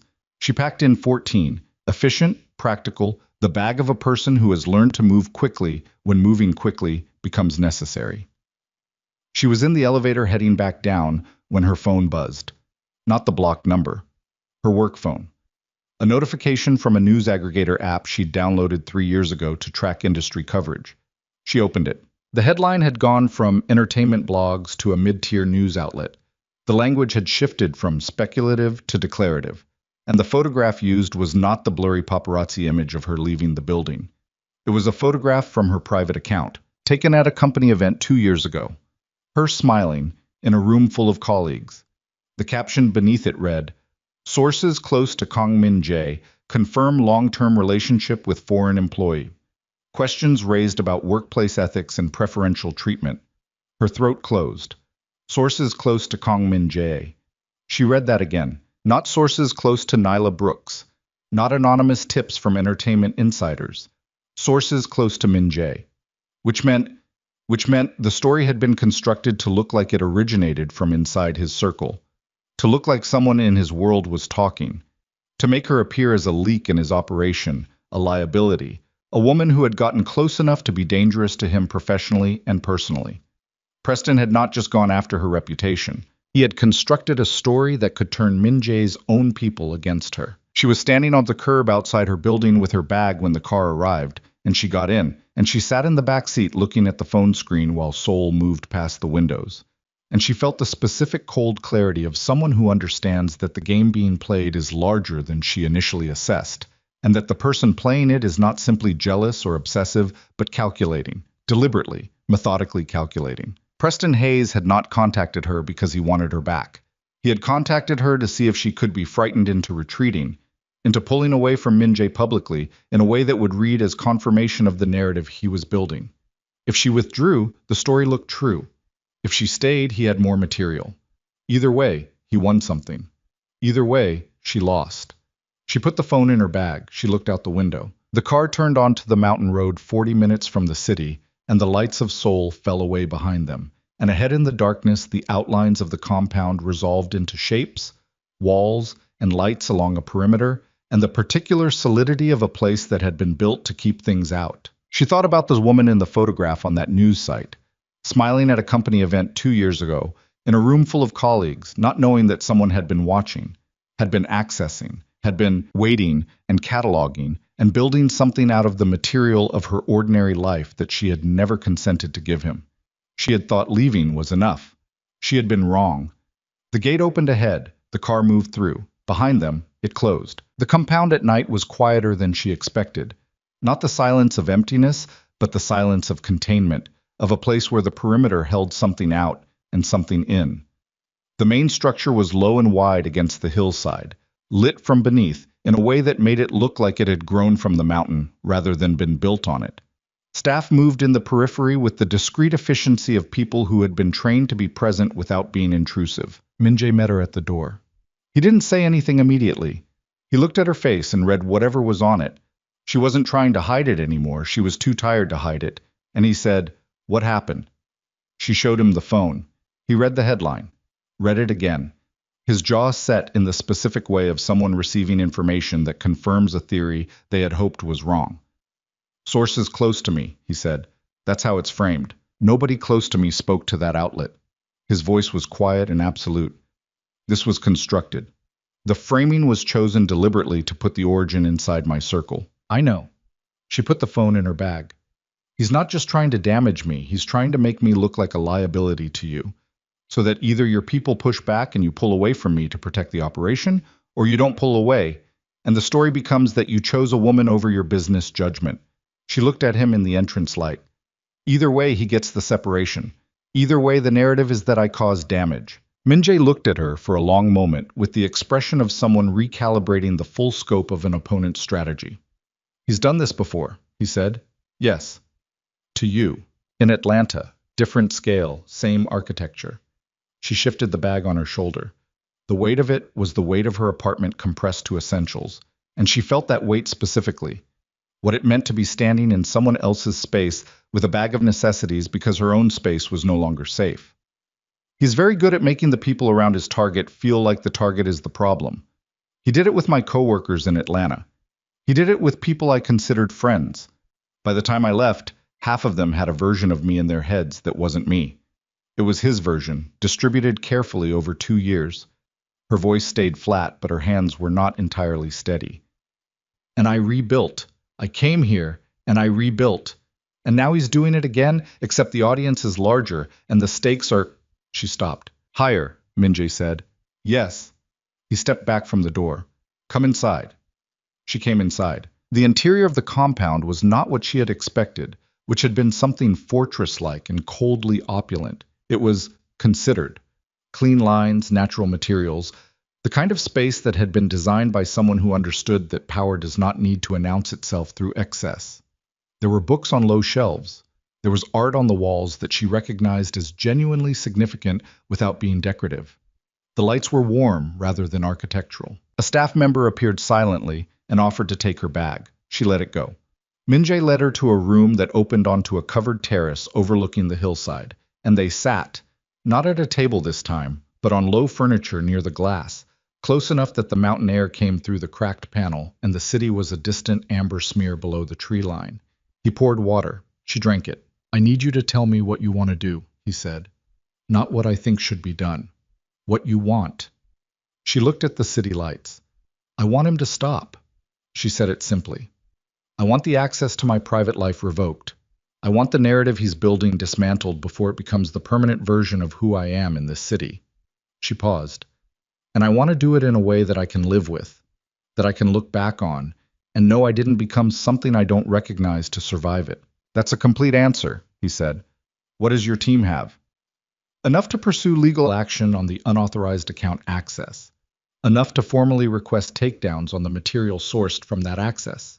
The news outlet that published the latest piece is small enough to be responsive to pressure, not coercion," he added, reading her expression, "legal pressure. Cease and desist on the false sourcing claim. That stops the current material. It doesn't stop him from generating new material." "No." He was quiet for a moment. "For that, we need to make the source visible. Right now he's operating anonymously. The blog accounts, the tips to outlets, all untraceable on the surface. When we complete the digital trail, we will have documentation connecting him to the account breach. That documentation can be released." "Released how?" "To the same outlets currently running the story, with full evidence." He looked at her. "The story becomes woman stalked by ex-boyfriend who orchestrated a media campaign to destroy her reputation after she moved on. That is the true story. And it is a considerably more powerful story than the one he's currently telling." She was quiet. "He'll have a response," she said. "He'll have a version of that ready. He's been planning this long enough to have a counter. Probably." Minjae didn't soften it. "But his counter requires him to be a sympathetic figure, and a man who accessed his ex-partner's private account from another country, monitored her for 6 weeks, and then ran a coordinated harassment campaign." The moment she appeared in a photograph is not a sympathetic figure, regardless of how he frames it. She thought about this, about the specific calculation of it. She had spent years trying not to calculate, trying to simply live and work and move forward without the exhausting chess of managing an obsessive person's next move. She had thought, in soul, that she had finally escaped the need to calculate. She had been wrong about that, and the wrongness of it sat in her chest like a stone she couldn't dislodge. "He called me," she said, "before I blocked the number. He said he wanted to talk before it got worse for me." She looked at Minjae. "He thinks I'm afraid. He thinks I'm going to reach out to him to negotiate because that's what I did in Atlanta. I tried to manage him. I tried to talk him down. I thought if I explained myself clearly enough, he would understand and stop." She paused. "He won't stop." "No. He needs to be afraid of the consequences instead." "Yes. Can you do that without—" She looked at him directly. "Without doing things I can't know about?" He held her gaze. "I can pursue the legal and digital routes with full transparency to you. Every step. If there are other routes available to me—" A brief pause. "I won't take them without telling you they exist." "That's not the same as not taking them." "No," he said. "It's not. I won't lie to you about what I am, but I will give you the choice." She looked at him for a long time. Then she said, "Legal first, documentation first. Make the source visible." She breathed in once. "If that's not enough, we talk again." "Agreed." They sat in the mountain quiet for a while after that, not talking, not performing the absence of talking, just existing in the same space with the city far below, and the weight of the evening distributed between them in the specific way that weight distributes when two people have decided to carry something together. She fell asleep on the low furniture without meaning to. When she woke, it was 3 in the morning and someone had put a blanket over her. Not Minjae, probably a staff member, but she was aware with a drowsy, uncomfortable clarity that he had probably asked them to. She moved to the room she'd been shown earlier and slept properly for 4 hours. And in the morning, she felt the specific grim clear-headedness of someone who has accepted the shape of a battle and is done being surprised by it. 3 days passed. They were not quiet days. The media did what Minjae had predicted, escalated, compounded, reached for any new material with the appetite of something that needed feeding. A mid-tier celebrity news program picked up the story and ran a segment that used the word scandal 4 times in 90 seconds. Her name appeared in 6 more outlets. The framing shifted and mutated as it moved through the information ecosystem, acquiring details she didn't recognize and implications she hadn't made, and a version of her motivations that bore no relationship to her actual motivations. She watched it from the compound. She worked. Minji's team had arranged remote access for her work responsibilities, and she managed the wardrobe coordination for the fragrance campaign's final shoot days from a desk in a room that overlooked the mountain. Hyun-suk messaged her approximately 40 times a day. Ji-young messaged her twice a day with the specific brevity of someone who understood that brevity was the right call and was exercising admirable restraint. She answered all of them. She kept doing her job. Minji worked in adjacent rooms. They ate in the evenings in the same way they had eaten at the private dining floor, talking about things that weren't the situation because the situation existed in the daytime, and dinner was the hour when they both needed to be something other than 2 people managing a crisis together. She learned that he had grown up in this city in circumstances considerably less comfortable than his current ones. He learned that she had been playing piano since age 7 and had not touched a keyboard in 3 years because her apartment didn't have room for one. And the following morning, there was a small electronic keyboard in the corner of the room she was using that she did not ask about, and he did not explain. She played it for 20 minutes that afternoon. It was the most normal she had felt since the photograph. On day 4, Minjae's team completed the digital trail documentation. He brought her into the room where it was laid out, 2 of his people, a lawyer she hadn't met before, a laptop open to a document 47 pages long. And he stood at the back of the room while his people walked her through it. Every access point, every timestamp, an account registered to a shell address that traced back through 2 layers to a device registered in Preston's name in Atlanta. 6 weeks of documented access to her private social media. Screenshots of the material taken, cross-referenced with the material, later distributed. And then the connection to the blog accounts. Not clean, not perfect, but documentable. A pattern of activity that originated from the same device cluster. A chain of digital evidence that told a story. She sat at that table and read every page. The lawyer, a woman named Park Ji-sun, who had the quality of someone who had been doing this work for a long time and had stopped being surprised by human behavior, explained the legal options: cease and desist, a formal complaint to the platform companies, civil suit for privacy violation across international jurisdiction, criminal complaint for unauthorized computer access under both Korean and U.S. law. Timeline, Nyla said. Cease and desist can be issued within 24 hours, Park Ji-sun said. Formal complaints to platforms within 48. Litigation timelines vary. The media component. The documentation can be released to news outlets concurrent with legal filing. The moment it's publicly filed, it becomes public record.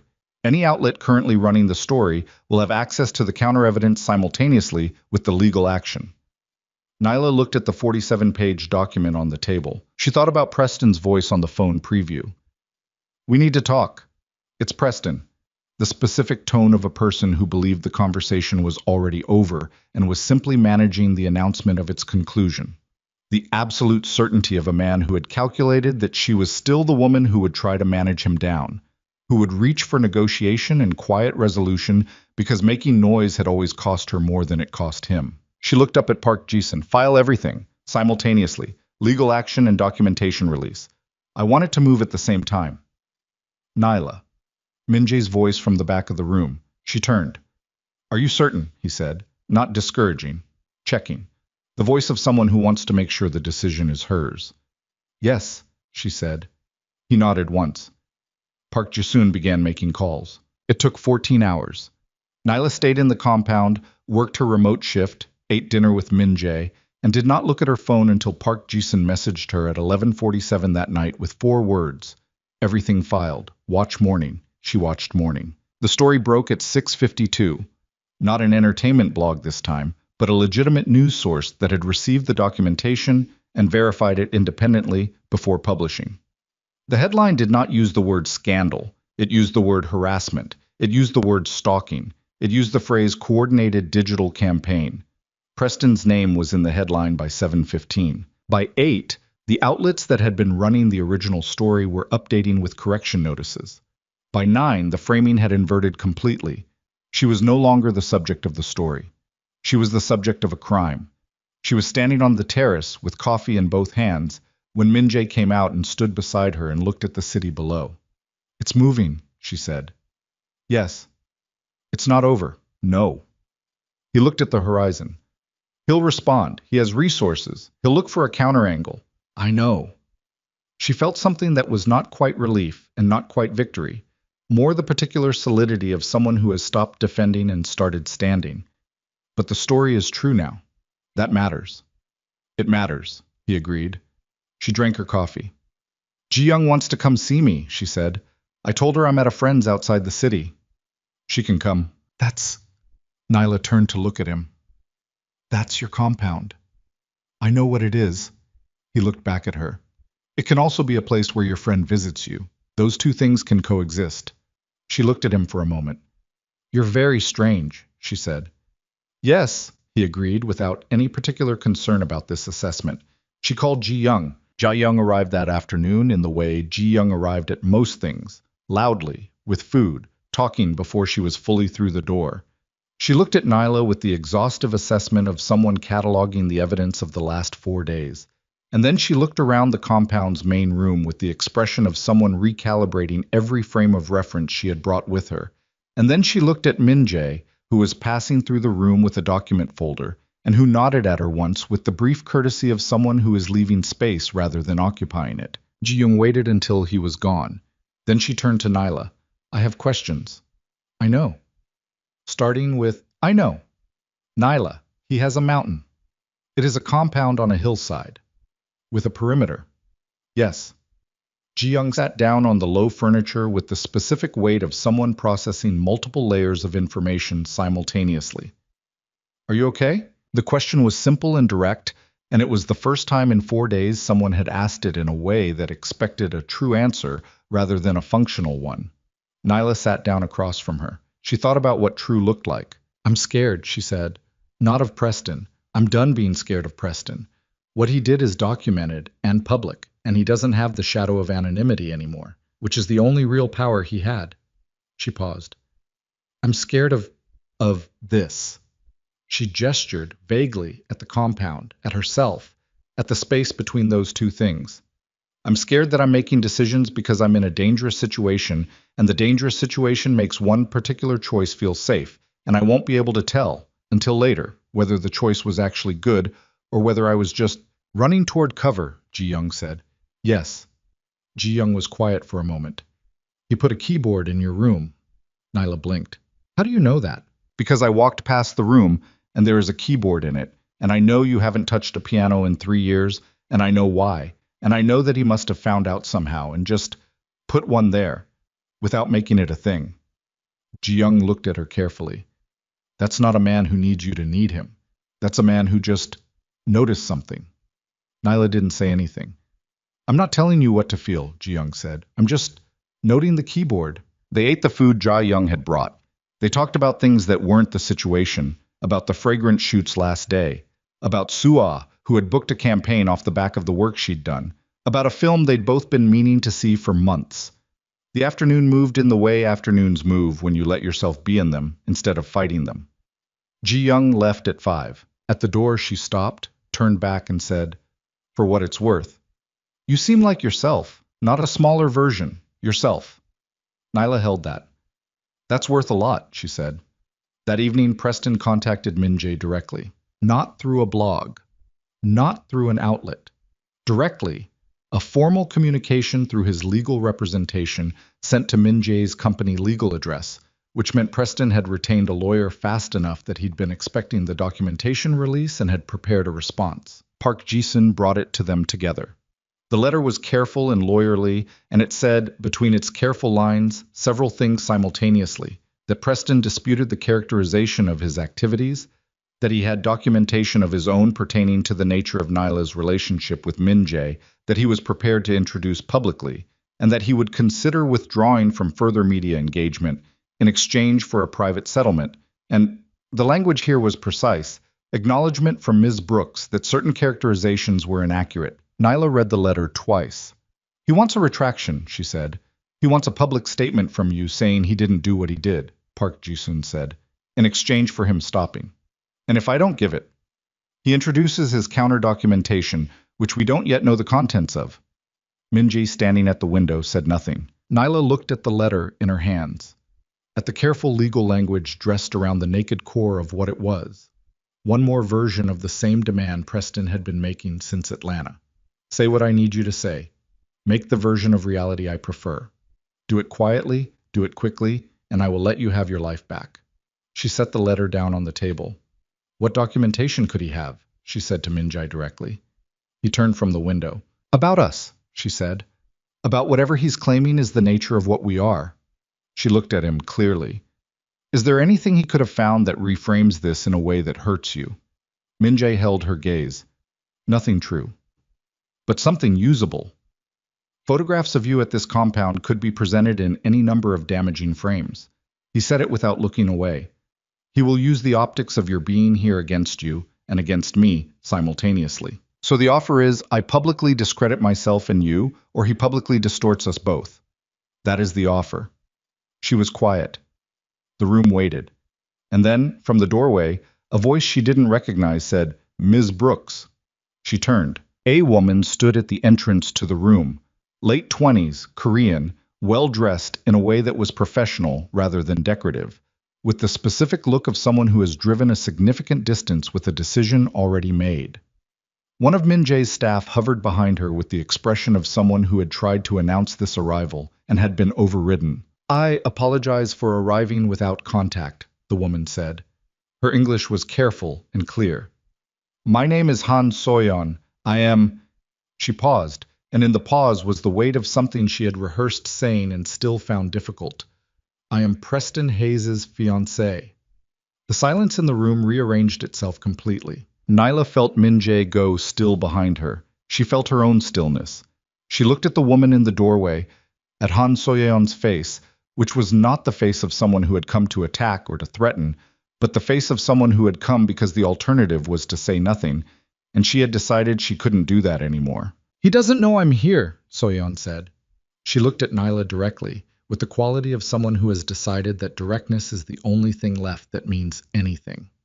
And what I'm about to tell you, Iya, he will not forgive me for it. She pressed her hands together once, briefly, at her sides. But you deserve to know. She looked at Nyla the way someone looks when they are about to hand over something heavy. He never stopped, she said. Not once. Not for a single day. Her voice was steady, and it cost her something to keep it that way, and Nyla could see that cost clearly. I found the photographs 6 months ago, on a drive I was never supposed to find. 3 years of photographs, Ms. Brooks. Your career coverage, your social media, every public event you appeared at. There was a folder, organized by year. She stopped, started again. I thought it was old things he hadn't deleted. I thought it was the past. But the folder had files from 3 weeks ago, from last month. She looked down briefly. He has been watching you the entire time he has been with me. The room held its breath.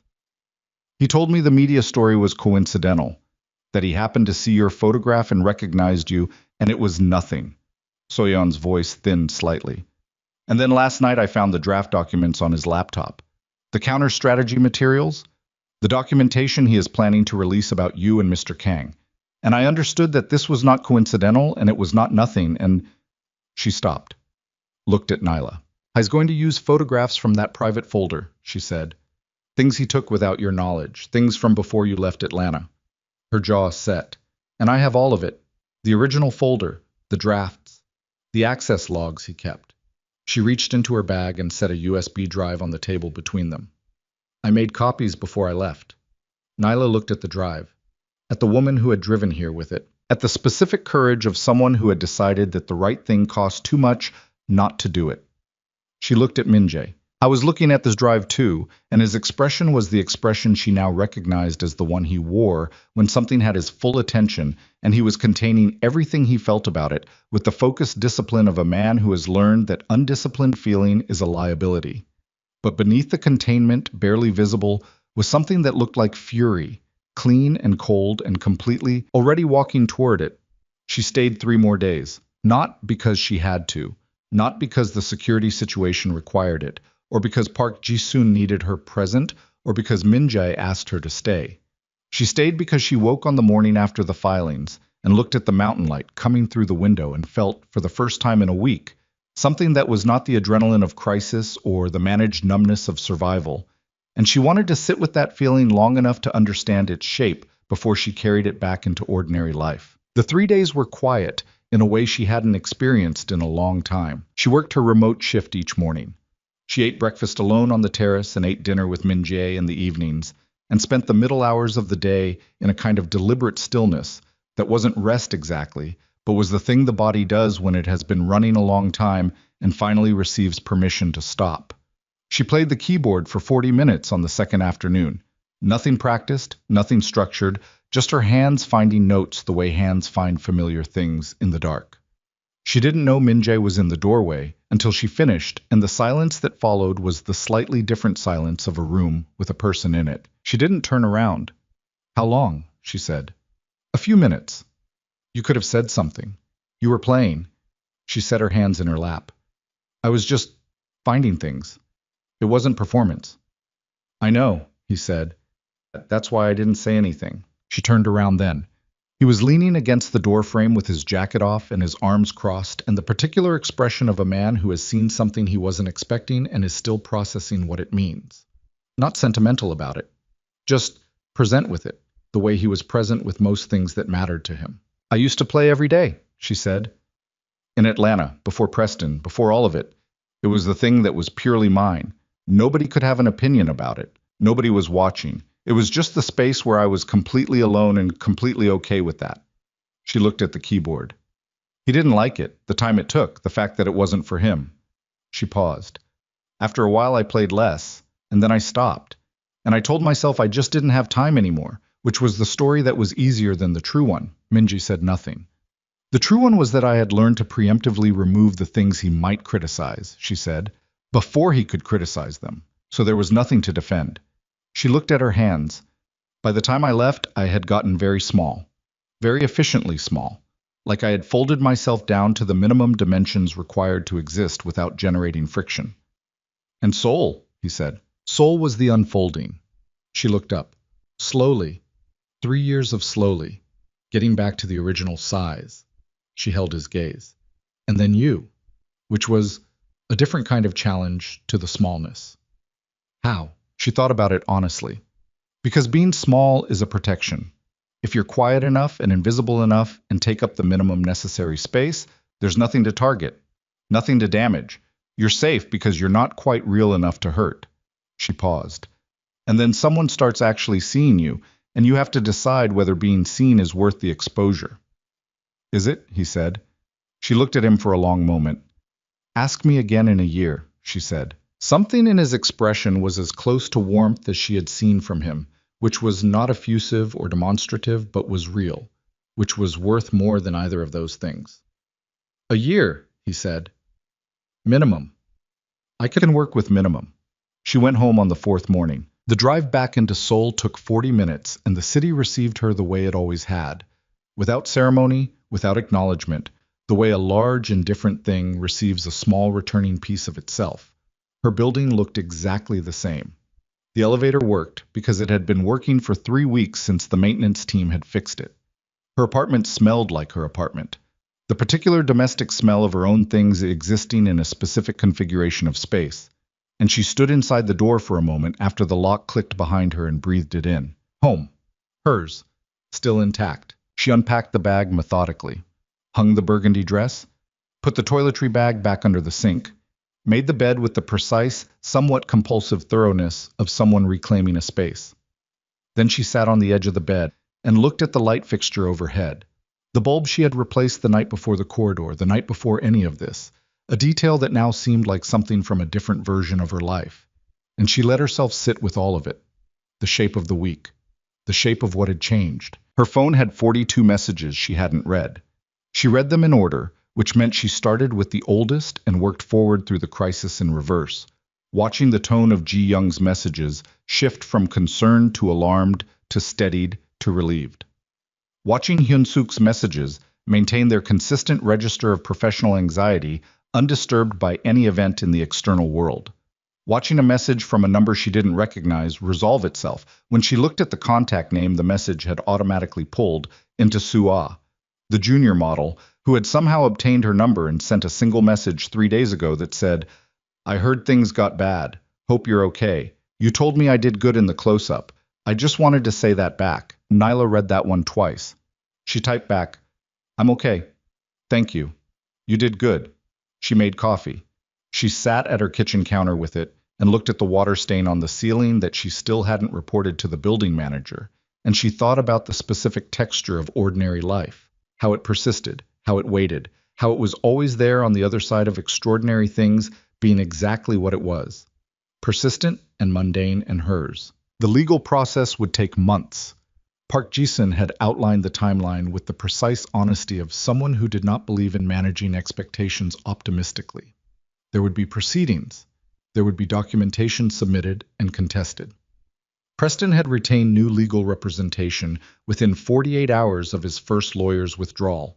Someone less principled, Park Ji-sun noted, and therefore potentially more aggressive in the short term, though less capable of a sustainable defense given the evidence. His name remained in media circulation in the way that names remain in circulation once attached to a documented story. Not loudly, but persistently, the kind of presence that search engines preserve long after the news cycle moves on. His credibility in the version of events he had constructed was gone. That didn't make him safe. It made him cornered, which was different and in some ways worse, and Park Ji-sun had been clear that cornered was a state to be monitored rather than dismissed. Nyla monitored it. Not obsessively. Not with the constant low-grade vigilance that had characterized the last 3 years of her life in Seoul. The looking over the shoulder instinct that she now understood had been correct all along, and that understanding was its own complicated thing to live with. She monitored it the way a person who has been through something monitors it afterward, with clear eyes and appropriate seriousness, and the hard-earned wisdom to know that resolution and safety were not the same as invulnerability. Soyeon had remained in Seoul for 2 weeks. That had been Nyla's suggestion, and Min Jae's arrangement, and Soyeon's decision, which was the correct distribution of agency. They met for coffee twice during that period. Not at the compound, at a small place in Mapo that Nyla liked because it was loud enough to feel anonymous and good enough to feel deliberate. They didn't talk much about Preston. They talked about Soyeon's work, which was in textile design, and about Nyla's work, and about Seoul in winter, and about the specific experience of understanding, from the inside, that the person you had been living alongside was not who you had believed them to be, and what you did with the architecture of a life that had been built partly on a false foundation. "I'm not destroyed," Soyeon said, at their second coffee, with a directness that Nyla recognized as a statement being made to herself as much as to her companion. "I want to say that out loud. People expect me to be destroyed, and I am damaged, yes, altered. I trusted something that was not trustworthy, and that has a cost." She wrapped both hands around her cup. "But I'm not destroyed." "No," Nyla said.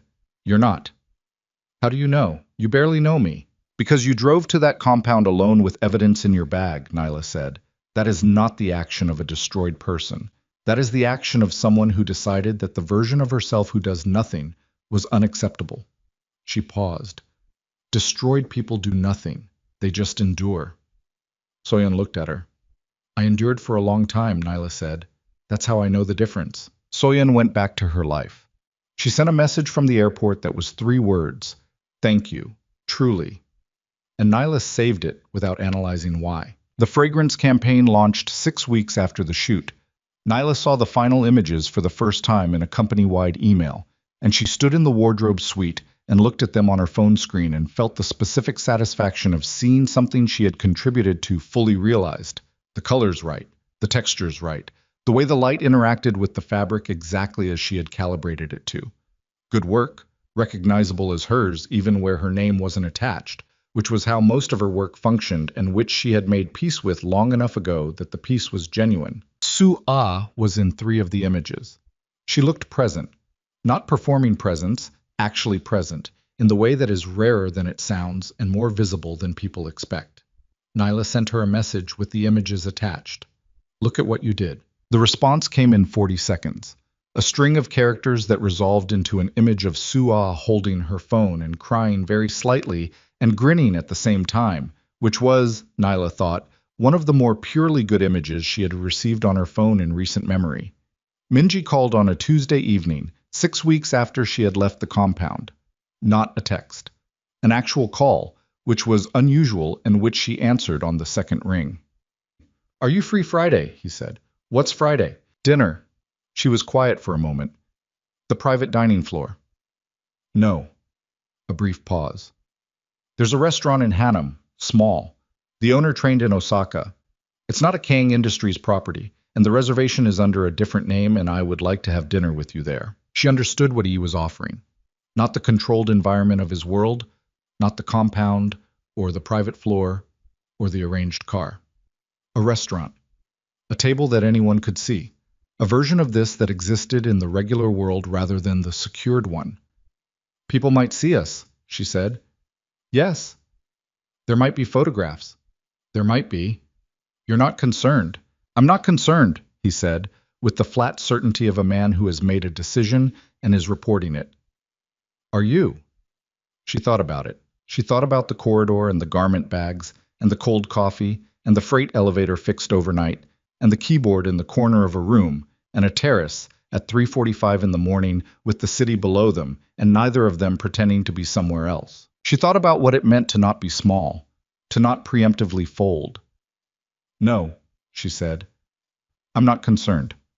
"Friday, 7. 7, she said. She did not think about what to wear.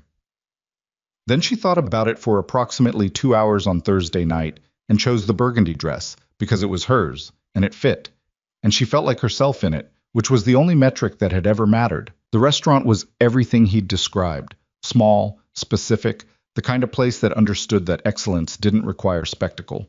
They were shown to a corner table and nobody looked at them particularly, or if they did, they looked and moved on, because Seoul was a city that had learned to be discreet about its powerful people in public, the same way it was indiscreet about them in private. And at a small table in Hanam, 2 people eating dinner were simply 2 people eating dinner. They talked about this campaign launch. about Sua's booking trajectory, which Nyla had been quietly tracking with the specific satisfaction of someone watching a thing she had invested small amounts of care into producing returns.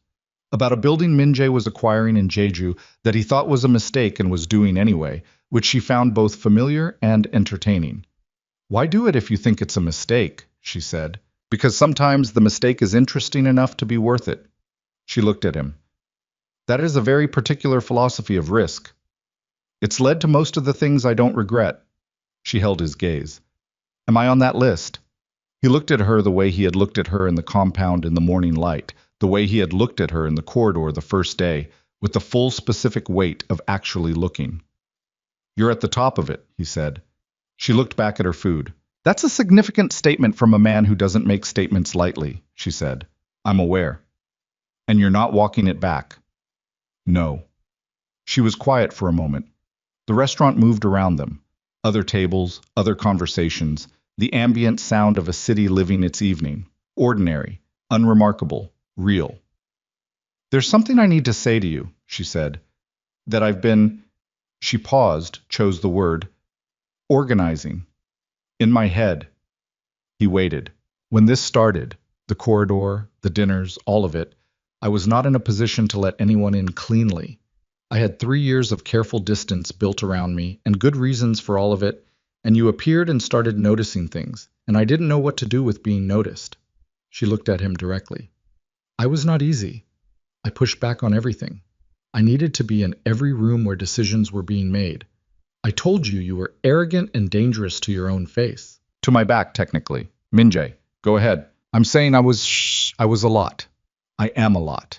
I do not become less of a lot because the crisis is over. I have opinions about everything. I require honesty to a degree that most people find exhausting, and I will never tell you what you want to hear as a substitute for what I actually think. She held his gaze. I am telling you this clearly and without softening it because you deserve the actual information before you put yourself at the top of any list. He looked at her. Nyla, he said. Yes, that is exactly what I want, he said. Exactly. All of it. Completely. She looked at him for a long moment. You're very strange, she said. You've said that before. It remains accurate. He almost smiled. The real one. The one that reached his mouth rather than stopping at the attempt. I'm aware of that too. She reached across the table and picked up her water glass and drank from it. And when she set it down, she left her hand on the table rather than pulling it back. And he looked at her hand on the table, and then he put his hand next to hers, not quite touching, 2 inches of space. And she looked at that distance, and then she closed it. His hand was warm. She had not expected that. She did not know why she had not expected it. They stayed until the restaurant began to empty. They walked out into the Hanum evening together, the Seoul air, cold and clear, with the particular winter quality of a city that does not stop moving regardless of weather. On the sidewalk outside, his security person was present at the appropriate distance, and there was a car at the curb, and Minjae stood beside her in the ordinary light of an ordinary street and looked at her. Do you need the car? He said. I'll take the subway. Of course you will. I live 40 minutes away. The subway is efficient. Yes. The corner of his mouth. I know. She looked at him. At this man who had walked into her corridor 4 months ago and looked at her with the specific gravity of someone who was actually looking and had not stopped, and who was standing on a public sidewalk in Hanum with his hand recently warm against hers, looking at her like she was something worth standing in the cold for. I'm going to keep my apartment, she said. I know. And my job, exactly as it is. I would expect nothing else. And I'm not going to be managed by anyone, including you. Nyla. His voice was quiet and certain. I have never wanted to manage you. I want to stand next to you. Those are different things. She looked at him. The city moved around them, indifferent and continuous, doing what it always did.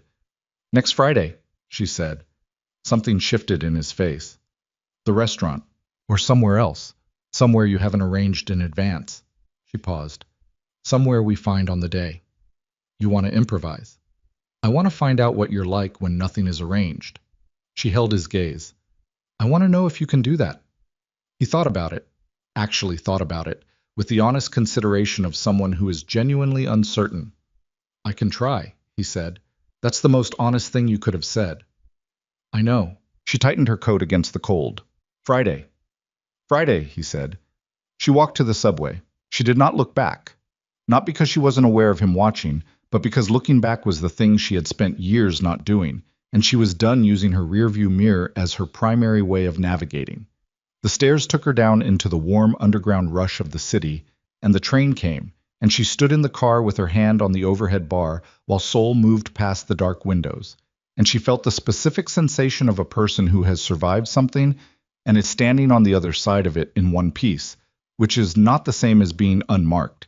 She was marked. She would always be marked. The 3 years of careful distance and the week of crisis and the specific cost of having been watched without consent had all left their evidence in her. But marked was different from broken, and she had never been broken, and she knew that now with a clarity she had not always had access to. Preston's legal proceedings continued. They would continue for months. She showed up to each required appointment with Park Ji-sun and gave her account clearly and without performance, and went home afterward and made coffee and did not give the proceedings more of her mental space than the minimum required, because the minimum required was more than enough, and everything beyond it was time stolen from her actual life. The documentation was thorough. The case was strong. She did not need to hold it every day for it to move. Jae-young came over on a Saturday 3 weeks later, and they ordered food and watched a film they'd been meaning to see for months. And Ji-young said at some point during the second half, "You seem different." Different how? Less held. Ji-young considered this. Like you've put something down. Nyla thought about it. I think I have. The keyboard helped. Nyla looked at her. How do you know about the keyboard? You told me about the keyboard. I didn't tell you about the keyboard. You absolutely told me about the keyboard. After the second coffee with Soyeon. You said he just put it there without making it a thing, and you described it as... Ji-young consulted her memory. Infuriating. It was infuriating. And also, don't. I'm just noting that... Jae-young, you have a keyboard now. Ji-young gestured toward the corner of the room where the small electronic keyboard sat, which Nyla had brought back from the compound when she left, which Nyla had told herself was a practical decision about not letting an instrument go unused. In your apartment. That wasn't there before. Nyla looked at the keyboard. Yes, she said. And you play it? Sometimes. Every day? She was quiet. Most days, she said. Ji-young looked at her with the expression of someone who has made their point and has the grace not to labor it. She turned back to the film. After a moment, Nyla turned back to it too. They watched the rest of it together in the comfortable silence of two people who know each other well enough that silence is not absence but presence. And outside the apartment, Seoul did what it always did, and inside it, Nyla sat with her feet tucked under her on her own couch, in her own apartment that was exactly the right size for who she actually was. And she felt, not happy exactly, not in the uncomplicated way that word sometimes implies, but something more textured and more durable than happy. She felt like herself, all of herself. The version that had learned to be small, and the version that had spent 3 years unfolding, and the version that had stood in a corridor with garment bags and said what she actually thought, and the version that had survived the week that followed, and the version sitting on this couch right now. All of them present, none of them erased. That was the thing Preston had never understood, had never been able to understand, because understanding it would have required him to see her as a complete person, rather than a thing to be held. The smallness he had created in her was not the elimination of who she was. It was always temporary. The original person was always still there, waiting, folding herself down out of necessity and unfolding again when the pressure lifted. She had always been going to unfold. She had always been going to come back to herself. Soul in winter, the keyboard in the corner. 40 minutes from a man on a public sidewalk in Hannam who had said, "I want to stand next to you," and meant it in the precise way that made it different from every other version of that sentence she had ever received. Sua booked and working and crying and grinning at a phone screen somewhere in this city. Soyeon in another city rebuilding the architecture of a life on a truer foundation. Park Ji-sun moving a legal case forward with the efficient certainty of someone who has the evidence and knows how to use it. And Nyla Brooks, wardrobe coordinator, 3rd year in Seoul. 40 minutes by subway from everything she had built, which was still standing, which had withstood the thing it had been put up against, which was hers. She played the keyboard that night after Ji Young left. Nothing practiced, just her hands moving in the dark of her own apartment, finding the notes that had always been there waiting, and the sound filled up the space around her, not perfectly, not without the small errors of someone whose hands had been away from keys for too long, but real, and hers, and enough. More than enough. The water stain on her bedroom ceiling was still there. She reported it to the building manager the next morning. It was fixed by Thursday. She did not think about whether that was a coincidence. She went to dinner on Friday. They found the place together, walking through Bukchon in the early evening cold, turning down streets without a plan. And the restaurant they ended up in was small and slightly too warm, and had plastic menus and food that was extraordinary, and Min-jae sat across from her in a booth with his sleeves rolled up and his jacket on the seat beside him, and looked like a man who had never had anything arranged in his life, which was not true, and which both of them knew was not true, and which didn't matter. I was trying. She was here. Outside, Seoul burned in every direction, all that light going on further than the eye wanted to follow. The city that had been hers for 3 years, and would continue to be hers. The city that did not stop moving regardless of what happened within it. The city that had witnessed the corridor and the compound and the mountain terrace and the sidewalk and this booth, and would witness everything that came after without commentary or judgment. Just the lights. Just the city. Just two people sitting across from each other in a slightly too warm restaurant with plastic menus, taking the next ordinary step together into whatever came next. Which was, it turned out, exactly enough.